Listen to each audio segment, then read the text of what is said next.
Comer logo, vai comer. Já tá gravando ali, mas qualquer hora eu vou ter que sair pra conferir. Oi, meus cuscuzes, tudo... Já tá comendo. Se vídeos, tudo bom com vocês? Eu espero que sim, comigo está tudo bem. Louvado seja Deus, porque Deus é bom o tempo todo, Deus é bom. Está começando o segundo episódio do Fala Cuscuz. E hoje temos outro convidado. Eu não sei se ele é especial, mas... eu chamo ele de Totti, mas o nome dele é Heloísio. Ele é um leigo consagrado? É um leigo da nossa igreja. E aí ele vai se apresentar e falar um pouquinho pra vocês. Fique à vontade. Eu já vou começar a comer porque eu já tô com fome. Olá, boa tarde, boa noite, bom dia. Não sei que hora que vocês vão ver esse vídeo, Ótimo. né? Então, primeiramente agradecer a Deus a oportunidade de estar aqui, né, nesse momento agradável, né? Quando a Emertânia fez o convite, me inquietou muito a participação desse momento, que eu acho que é um momento riquíssimo.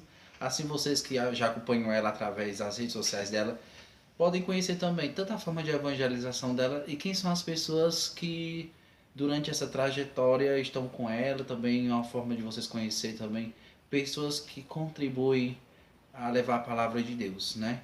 Que o objetivo, com certeza, desse momento é que a gente possa partilhar experiências e motivar outras pessoas também a seguir esse caminho que só pode levar à felicidade e não à infelicidade. Então, desde já agradeço a Emertânia, outras pessoas conhecem como Maria, Princesa, Maria Wi-Fi, então são coisas que o nome vários nomes, mas uma mesma essência, a essência de levar a Deus, né? De comer cuscuz. E comer cuscuz. Que no meu caso ela disse que não é cuscuz, é fubá, né? Mas tá gente, mas tem gosto de cuscuz. Tá um pouquinho duro, eu tô tirando aqui, mas vai dar certo. Então desde já agradeço mais uma vez a ela, então fico feliz por estar aqui, mesmo com minha vida corrida, né, de outros compromissos, eu sempre tiro um tempinho pra a gente bater esses bate-papos que eu acho interessante. Tá, assim, a gente não vai logo pras perguntas, mas enfim. Eu acho que você tem que começar falando assim pras pessoas, que querendo ou não, ele ainda é um jovem, né? Nós somos jovens. Então assim, você sempre foi de igreja, você sempre teve assim, participação dentro da igreja ou não? Assim, igreja realmente. Por exemplo, eu nasci num ambiente católico, né? Principalmente a maioria das pessoas nesse ambiente católico tem como referência os avós, né? Geralmente os nossos avós são aqueles que nos ensinam a rezar, nos ensinam a buscar a Deus, mesmo não se utilizando dessa teologia, dessa dinâmica que depois a gente vai conhecendo, né? Dessa forma catequética, podemos dizer assim, mas é uma forma particular. E nessa forma particular a gente vai se perguntando, vale, que Deus é esse? Que maneira interessante, a gente vai começar a aprender as primeiras orações, aprender que a gente não pode deixar de falar com Deus, por mais que seja simples, a respeitar também o próximo. Isso tudo dentro desse ambiente católico, né?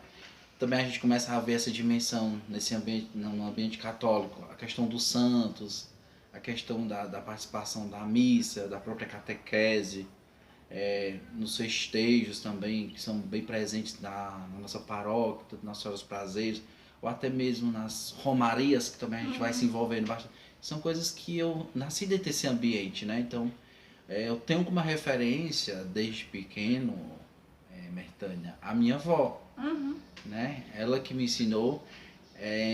Até hoje em dia, quando eu lembro dela, me lembro sempre das primeiras lições, também me lembro sempre das primeiras romarias, porque o que marca mesmo desde o meu início, dentro da igreja católica, né, é as romarias, né, até Canidé, que hoje, toda vez que eu vou a Fortaleza, por alguma questão de trabalho, e passo por Canidé, aparece sempre na minha lembrança, no meu coração, minha Nossa Senhora, eu fiz esse trajeto de Guaraciaba a Canidé dessa forma, e era interessante, aquele ânimo, as pessoas rezando o texto, cantando as ladainhas, e eu sem entender nada, mas hoje eu posso entender que me ajudou bastante a chegar onde eu estou, né? Era uma fé que estava sendo plantada dentro de mim e eu precisava, ao longo dos passos da minha vida, compreender, né?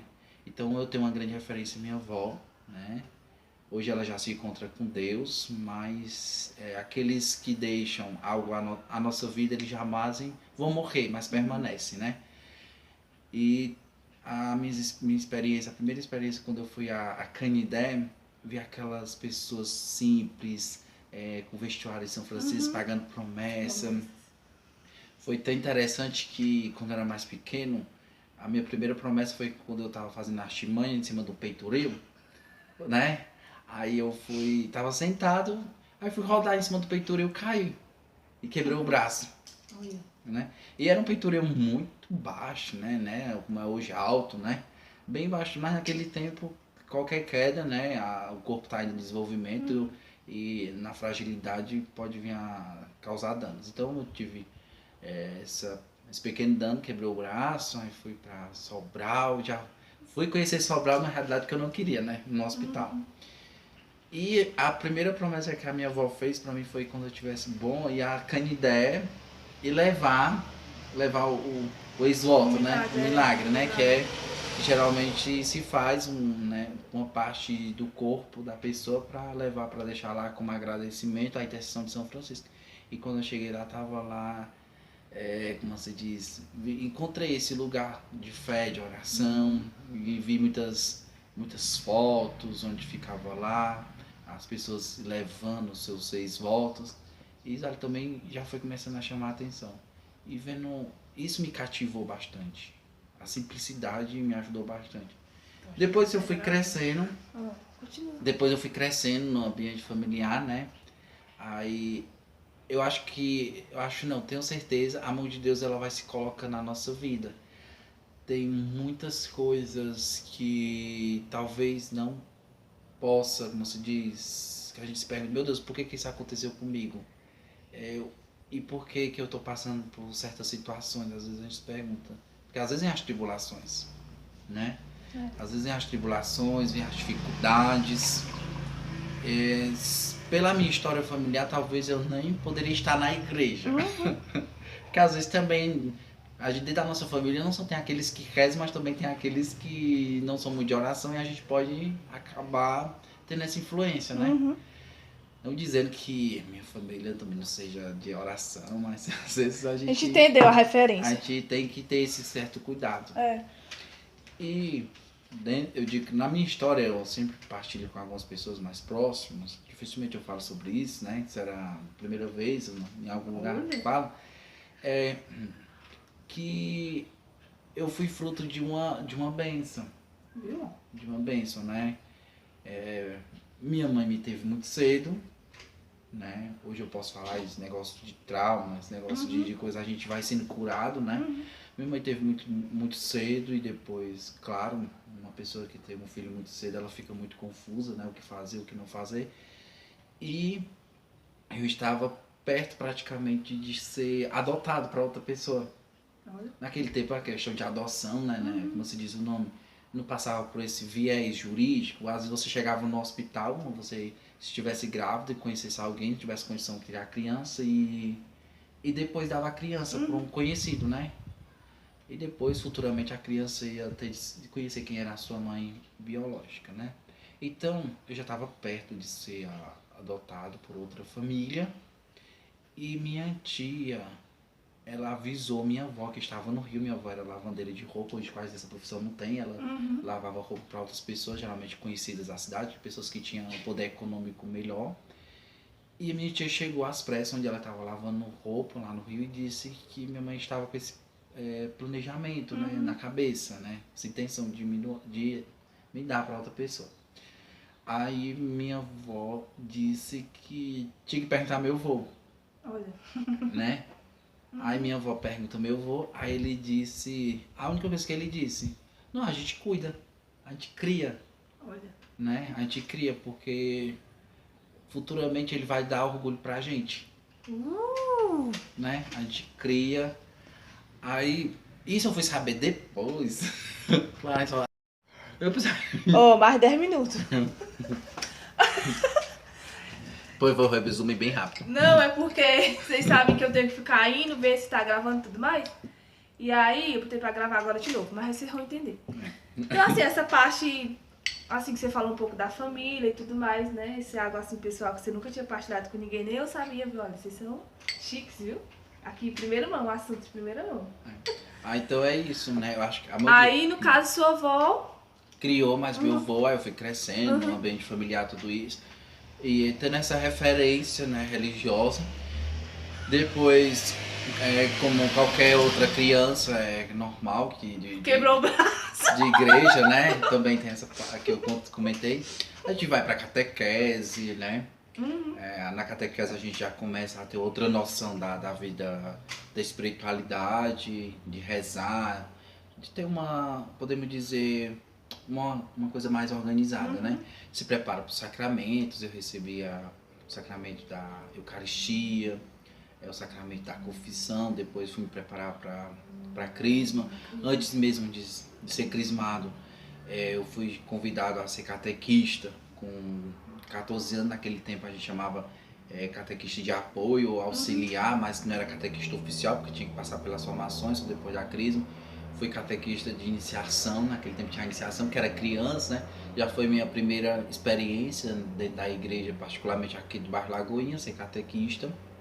Depois fui para a catequese, ser catequista de perseverança, já parti para aqueles que depois da Eucaristia, né? Agora eu tenho que perseverar na fé para se preparar para a crisma. E durante toda essa trajetória da catequese, cheguei até a catequese de crisma a jovens e adultos. Atualmente faço parte da catequese de crisma de jovens e adultos. Então já tem, assim, quanto tempo que você é catequista? Deve ter mais de uns 20 anos. É muito tempo. Não. Eu brinco que é mais de 20 anos, mas não seria tudo isso não, né? Em torno de uns 10 anos, 12 anos, porque eu sempre falo, que eu contando desde a questão do apoio, né? Quando eu era da catequese como só apoio, né? Eu também entrei para me ser catequista depois da minha crise com 14 anos, né? E aí já assumi algumas turmas e tudo mais. Aí agora é turminha, né? Agora tem a turminha.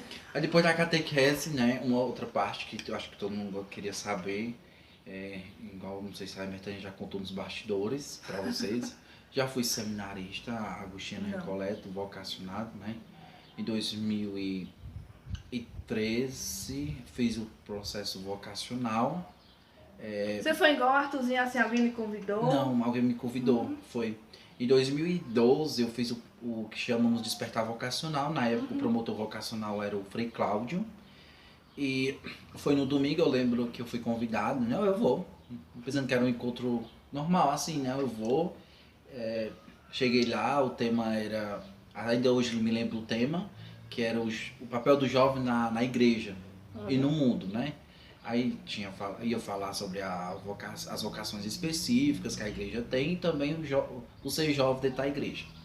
Terminou o encontro, comecei a conversar com o Frei Cláudio, mas sempre eu dizia não. Não, assim, uma coisa muito distante para mim, né? Muito distante. Aí em 2013 eu decidi fazer realmente um acompanhamento mais sério. Agora já seria com o Frei Júlio. O Frei Cláudio saiu, entrou o Frei Júlio para ser promotor vocacional. Aí com o Frei Júlio realmente tinha uns acompanhamentos, ia na casa dos freis, comecei a ter uma convivência mais com os freis, conheci a Ordem dos Agostinhos Recoletos, isso foi me encantando, a forma de vida, conheci as monjas. Então, porque assim, pra quem não sabe, aqui na nossa paróquia, nós temos, frade, né? Frei, né? Os freis. Não são padres diocesanos, é uma ordem. São os religiosos, né? Ordem dos Agostinianos Recoletos. Então tem pros meninos, que é o seminário, e também tem o mosteiro, né? O mosteiro eu lembro que eu tenho até um vídeo aqui no canal, que eu mostrei também o mosteiro, tá bom? E aí, né? E é interessante, a gente conhecer os Agostinhos Recoletos, minha inquietação era os franciscanos. Eu acho que puxei muito a questão da minha avó quando ia para São Maria em Canindé. Isso também mexe muito, né? Ver aquela movimentação do povo, ver aquela devoção, ter São Francisco como uma referência de jovem, essas coisas. Até um tempo São Francisco. É interessante que até um tempo eu cheguei a participar. Não sei se a Mertânia tem a lembrança da Mini Jufra. Lembro. A Mini Jufra, ela é um passo para ir para a Jufra, que é a Juventude Franciscana Secular, né? E eu participava da Mini Jufra, ia pros... Você levava as crianças, eu lembro. Aqui tem a UFS, né? Que é a Ordem Franciscana Secular, dos leigos. A gente participava dos encontros, onde aqui na diocese, onde tinha a fraternidade, ia bastante, né? Foi a minha primeira saída, assim, já com 13 anos, 12 anos, eu comecei a sair para a igreja, né? Assim, outras igrejas, no sentido de encontro, eu gostava bastante, ajudava nas missas, igual ela bem frisou, a gente tinha um grupinho aqui na Lagoinha, de outro com outras crianças, a gente ia para a missa dominical. Então essa experiência me ajudou bastante. Mas quando eu conheci propriamente Frei Cláudio, depois Frei Júlio, então lá já mudou, né, a questão. Então eu já passei a conhecer mais Santo Agostinho, a história de Santo Agostinho, a vida comunitária, porque o que, o que identifica um religioso é a vida comunitária. A vida comunitária é fundamental. Porque na comunidade você vai descobrir, a rezar e descobrir que você tem outra pessoa que pode ser um canal de graça na tua vida, né? Aí em 2013 eu tive um baque forte vocacional, né? 2013, 2013, meados, se eu ver, não sei se foi em junho. Voltamos! E aí, qual foi esse baque que você teve? Ah, sim, eu tive esse baque, né? Continuamos comendo. Exatamente. Em 2013, quando eu fiz o vocacional, os Agostinhos já para entrar definitivamente na casa, minha avó foi diagnosticada com leucemia e como eu tinha essa proximidade dela, né, foi um baque muito grande para mim. Já tinha feito antes os encontros vocacionais, diocesanos lá na diocese, encontro místico, carisma, até a gente fez, né, não sei se Eu lembro. conhece, né? Era um processo, tudo isso fazia parte do processo para responder futuramente a uma vocação específica. Depois veio essa notícia, foi um choque muito grande para mim, porque quando a gente tem uma pessoa que a gente ama que fica doente, e principalmente uma doença que pode levar, né, à morte, a gente fica preocupado, passa muitas coisas na cabeça. Eu sei que nesse dia, eu lembro que foi nas vésperas do festejo de Santa Madalena. Ela adoeceu em junho, mas assim, foi levando em agosto. Quando chegou em outubro, no dia 17 de outubro de 2013, dia 17 de outubro de 2013, já quase para dar os últimos festejos, ela foi diagnosticada com leucemia, já uma leucemia crônica, estado avançado. E o médico falou para minha tia vai fazer o tratamento com ela em Sobral, minha tia disse que o médico tinha falado. Ela pode viver 1 ano, 2 anos, 5 meses, 5 anos, mas se for optar pela quimioterapia, radioterapia, essas coisas, ela poderia não viver muito, prolongar muito a vida, porque por conta da idade avançada, enfim. A família desestruturou, ficou aquele pensamento, conta, não conta pra ela, a gente acabou não contando. E eu estava já perto de tomar uma decisão de tentar minha vida vocacional, porque o Frei queria que eu já entrasse em 2014. E eu em oração rezava e dizia ao Senhor, Senhor, o que tu queres de mim? Se eu te entreguei toda a minha vida assim, me doei para os encontros, já estava tudo combinado, tudo certo, já vendo enxoval, já vendo essas coisas, a Mertânia sabe como é. Aí dentro da minha casa tava minha avó com essa doença e ficava sem dormir às noites, ficava essa preocupação toda. Aí eu decidi, aí eu falando com uma pessoa, né, ela dizia assim, deixe Deus agir na sua vida. O que Deus quer é que você não seja infeliz, Ele quer que você seja feliz. E Deus jamais abandona aqueles que Ele ama, principalmente aqueles que estão ao redor daqueles que Ele ama. Então sua avó é uma extensão desse amor de Deus.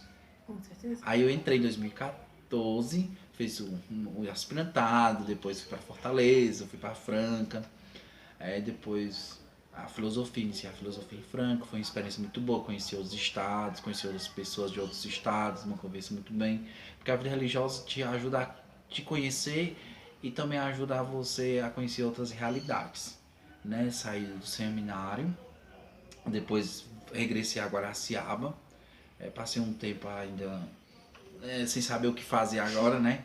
Crise. Não diria uma crise, mas diria assim, colocar os pés no chão depois, né? Aí a comunidade realmente me apoiou. Eu tenho um carinho muito grande pela Lagoinha. Desde o tempo que eu entrei e o tempo que eu saí, muitas pessoas me ajudaram nas orações, até mesmo em questões financeiras, né? Eu diria realmente uma pessoa que sempre mandava mensagem e dizia como é que estava a comunidade. Era a Iranilda, a tua mãe. A minha mãe. Ela sempre deixava informada. Uhum, Às vezes nós partilhávamos algumas coisas, estava ensinando a partilhar algumas coisas, algumas tristezas, algumas alegrias, né? E até hoje nós podemos ter as nossas desavenças, nossas coisas, mas são coisas que um bom amigo é aquele que cuida, mas é aquele que também corrige, né? Eu diria isso, né? Hoje é dia de amigo, feliz dia do amigo com vocês. Então, eu cheguei em Guaraciaba, então Deus tinha um projeto para mim. Reiniciei, porque querendo ou não, já tinha sido plantado aqui, né? Com certeza o Arthur, que é um grande amigo meu, falou, e a Mertânia também ontem. Questão do grupo de jovens, realmente é difícil o grupo de jovens. Reiniciei o grupo de jovens aqui, a gente iniciou bem. Nosso encontro era de segunda-feira, às vezes dava 30, 20, 40 jovens, 15. É porque assim, aqui a Lagoinha é grande, tem muito jovem. Tem muitos jovens. Tem muito jovem. Então a gente iniciou o grupo caminhou bem, caminhou até uns 3 anos, mas depois, por alguns motivos, cada um foi procurando seu canto, trabalho, outros acabaram assumindo uma condição familiar, né, e ter filhos, então isso foi já afastando. Não quer dizer que futuramente a gente não possa reativar um grupo de jovens aqui na comunidade. Nesse período também suscitou o desejo de fazer a formação para ministro da palavra, onde a comunidade, o conselho da comunidade, que são os representantes das pastorais e movimentos existentes na comunidade, indica as pessoas para fazerem o curso de ministro da palavra. Fiz a formação em São Benedito, sendo o jovem, né, mais novo da diocese a fazer a formação de ministro da palavra.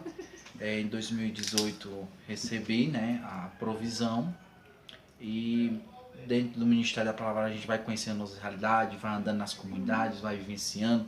Em igual a Mertânia, vocês percebem que ela é muito da missão, né? Querendo ou não, você tem que buscar aquilo que te ajuda a levar a Deus. No teu caso, sente bem na missão. No meu caso, no Ministério da Palavra, toda vez que eu vou celebrar na comunidade, quando eu saio de casa, eu digo assim: Senhor, que eu possa ser um canal de graça na vida daquela pessoa, daquelas pessoas que eu vou entrar em contato. E que elas também possam ser um canal de graça na minha vida. Porque não é porque eu sou ministro da palavra que eu não posso aprender. Todo dia é um aprendizado. Já faz quase 5 anos, né, que eu sou ministro. E graças a Deus estamos caminhando bem, né? Nesse ano, com a graça de Deus, renovei o ministério da palavra, né, por mais 2 anos. Então assim, a gente já ia entrar para as perguntas, né? Mas essa é a pergunta justamente do Pedro. Para quem não conhece o Pedro, é o nosso coroinha aqui da comunidade. E ele perguntou justamente isso: como você sentiu o chamado para o Ministério da Palavra? Acho que já foi respondido, né? Assim, né? O conselho da comunidade se reúne e a gente indica alguém, e ele foi indicado e aqui está ele. E assim, o chamado, o que é o chamado? O chamado o chamado parte para escutar o que Deus quer de cada um de nós. Deus quer que eu seja padre, Deus quer que eu seja religioso, Deus quer que eu seja coroinha, Deus quer que eu seja ministro. O essencial que Deus quer na nossa vida é que a gente seja feliz. E a resposta a essa vocação é o que a gente está fazendo dentro desse caminhar, né? Até ontem mesmo Arthur falava que a única certeza que a gente tem é a morte. É meio doido. A morte corporal. Isso. Porque a certeza que a gente tem que ter, né, é a ressurreição. Nós queremos ressuscitar com Cristo, né? Então, eu digo que assim, existe um espaço entre viver e morrer, que é o caminhar, né? Nesse espaço, nesse meio tempo que a gente chama, né? É o viver bem e morrer bem. Ninguém quer viver de qualquer jeito, morrer de qualquer jeito. Então a vocação é uma resposta à felicidade. Essa resposta à felicidade. Então, você é feliz sendo coroinha, você é feliz sendo padre, religioso, sacerdote, ministro. Se você é feliz, você está correspondendo a esse chamado de Deus. Então, realmente eu sou feliz sendo ministro. Não por um status, porque eu vou conhecer gente, mas porque realmente a palavra de Deus me cativa e me leva a me descobrir. E eu gostei muito do que o Arthur falava ontem, a identidade. E nós temos que ter essa identidade de um cristão. Nós somos pecadores, somos. Mas a partir do momento que eu tenho uma identidade, que eu sou o que eu quero, que eu busco, verdadeiramente eu vou ser capaz de anunciar o Cristo verdadeiro, não o Cristo que eu quero. Não a palavra que eu quero. Porque muitas vezes as pessoas querem dizer o que você é. A Mertânia é isso, a Mertânia tem que ser aquilo, elas têm que ser isso, elas têm que ser aquilo. Não é o que o povo diz, é o que você realmente quer ser. É você que tem que dar essa resposta perante a Deus e perante a você mesmo. É bom. Tá muito bom, meus cuscuz. Muitos problemas técnicos aqui. Meu celular tava 100%, já descarregou. Samsung é assim, né? Bateria é 1. E aí pedimos o celular emprestado do entrevistado para continuar aqui. Então, assim, você estava respondendo a pergunta do Pedro, e aí o Pedro fez essa pergunta, e outra também, né? Se você não pensa em ser um diácono permanente um dia, quem sabe, né? Isso. O Pedro fez essa pergunta, né, sobre a questão do diaconato permanente. Até para quem muitos me conhecem, eu tenho um relacionamento hoje, né? Já vai fazer 4 anos que eu namoro com a Lília, uma pessoa também engajada na igreja. E dentro da nossa realidade católica, nós podemos ser, no caso eu posso ser diácono permanente. O diácono permanente é aquela pessoa que, porventura, lá na frente, vai casar, assumir um matrimônio, né? E pode pedir a permissão, né, da diocese, do bispo ou do pároco, para fazer a formação necessária para ser um diácono permanente. Nós temos até mesmo, se eu não me salvo me engano, da Canção Nova, um diácono bastante conhecido, que é o diácono Nelson Correia, né?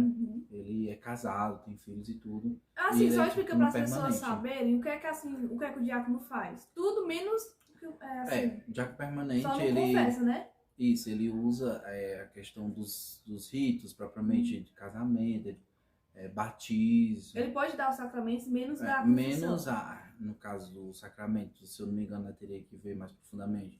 Crisma, não, né? Unção dos enfermos, não pode presidir uma celebração eucarística, mas ele, geralmente o diácono ele fica mais nessa parte de ser o que vai proclamar a palavra de Deus. Geralmente, quando tem missa solene, tem diácono, os diáconos geralmente proclamam, né, o evangelho, né? E nós temos o diácono transitório. O diácono transitório são as pessoas que já estão na caminhada vocacional e depois elas vão, dentro da formação, decidir se querem ser sacerdote. Todos aqueles que fazem um processo para o sacerdócio, eles têm que passar pelo diaconato, né? E seria dependendo da realidade, às vezes 6 meses de experiência numa missão, numa paróquia e depois a ordenação presbiterial. Então é isso, né? Quem sabe um dia, né? Quem sabe um dia teremos aqui um diácono na nossa comunidade. Vamos ter um frei, né? O Arthurzinho, que é agora o diácono. A segunda pergunta é da Lília, que inclusive é sua namorada. Muito obrigada pela sua pergunta, Lília. Com a experiência de vida que você tem, que conselho você daria aos jovens de hoje? Bom, os jovens estão todos perdidos ou não? Nem todos. Eu diria que é assim. Muitas vezes as pessoas falam que o mundo está perdido. O mundo só se torna perdido quando a gente não tem algo a oferecer. Por exemplo, eu sempre digo nas reflexões que eu vou celebrar nas comunidades, o mundo estará perdido quando o pai ou a mãe não estiver rezando pelos seus filhos. O mundo estará perdido quando não tiver mais nenhuma celebração eucarística no mundo. O mundo estará perdido quando não existir mais ninguém rezando ou meditando o Santo Terço, assim como eu pedi Nossa Senhora, nas diversas aparições de Nossa Senhora, que quando ela aparece pede para as pessoas intensificar a oração, porque a oração ela muda, ela transforma. Aí então o mundo estará perdido quando não existir essa forma de buscar até Deus, de levar as pessoas até Deus. E o conselho que eu assim dou para os jovens, né? Muitas vezes a gente fala que existe o jovem mudando o jovem da igreja, né? Mas a gente tem que entender que existe a pessoa em si, aquela que Deus ama, aquela que Deus quer, né? Às vezes a gente não pode fazer essa distinção. Você é jovem da igreja, mas você não pode ir para uma festa, você não pode fazer em determinados lugares, claro, também com todo respeito, você não vai para determinados lugares que não transmite a presença de Deus, mas que você não faça essa divisão entre si, né? Às vezes, até por eu ser da igreja, eu não posso ter outra amizade que não seja, né, da que igreja. não seja da igreja, né? Parte, né? Então, às vezes, usa muito as diferenciações para afastar. Muitas vezes a gente pode ser um canal de bênção, de graça na vida daquele jovem que não é da igreja, mas ele se aproximando, né, da nossa realidade. Eu pensava que era besta essa realidade, mas eu gostei. Então pode ser que ele seja evangelizado através disso, né? Então o que eu digo, um conselho para os jovens. Oi? Um conselho para os jovens. Nossos fãs. Um conselho para os jovens. Veja realmente o que você quer da vida. Muitas vezes a gente tem que ter até cuidado de dar conselho para os outros. A gente não pode sair à torta e à direita dando conselho. Eu sou uma pessoa que eu acho que eu não sei dar conselho pra ninguém, eu só faço rezar assim. Mas o rezar é um conselho. Eu às vezes escuto, eu gosto de escutar a pessoa assim, pra rezar falar, é um conselho. eu não sei, eu vou rezar por você e pronto. Podemos dizer assim, biblicamente, biblicamente Nossa Senhora, ela foi uma conselheira num momento bem interessante na vida, né? Quando ela vai convidada com Jesus às bodas de Canaã para o casamento, né? E um dos conselhos que Nossa Senhora fala é fazer tudo que ele vos disser. E aponta quem é a pessoa para fazer a diferença. Então, muitas vezes a gente não precisa sair à torta e à direita dando conselho. A gente precisa rezar, a gente precisa entender. Eu acho que o melhor conselho que eu daria para os jovens, sejam capazes de escutar e de se escutar. Capazes de escutar. Muitas vezes chegam muitas pessoas na nossa vida, na nossa realidade, nós temos que se perguntar por que ela veio até mim, o que eu posso oferecer a ela. E de se escutar o que Deus quer de mim. O que eu posso fazer para ser uma pessoa melhor. Não simplesmente, hoje, para concluir e fechar essa parte, essa pergunta, nós vivemos um mundo muito mediático, né? Acho que até mesmo os outros irmãos que já passaram por esta live, nesse Só momento... foi um. Mas viram outros. Viram outros, né? Viram outros. Fala muito desse mundo midiático, né? Esse mundo das tecnologias, essas coisas todas. E eu vejo que muitas vezes a gente está dando fama para quem realmente não merece. Olha, me dei fama, eu mereço. Né? Às vezes a gente entra muito no modismo, né? Modismo. E às vezes a gente se esquece do essencial na nossa vida. E eu digo sempre, Cristo não é uma moda. A moda passa, mas Cristo não passa. Ele passa quando a gente deixa ele de lado. Assim, ele passa a nossa vida. Não porque ele quis, porque a gente quis. Então, o conselho que eu realmente dou é que verdadeiramente que a gente possa buscar o que a gente quer. O que a gente almeja. O que a gente deseja.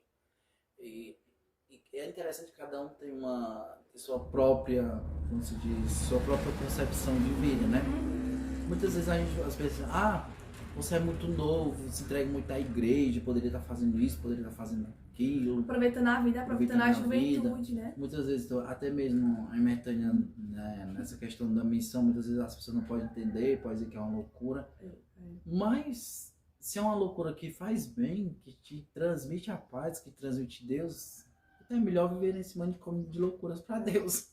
Né? Nós estamos loucos. Mas não quer dizer que a gente não possa falar com uma pessoa que não é da igreja, não pode ser amigo de uma pessoa que não é da igreja, porque nós não podemos ter indiferença. Então, meus irmãos, conselho, antes de ser dado, tem que ser rezado. Eu acho que é fundamental isso. É isso, né? Vamos encerrar por aqui. Espero que vocês tenham gostado. A gente vai continuar comendo cuscuz e espere o nosso próximo convidado. Tchau, cuscuz!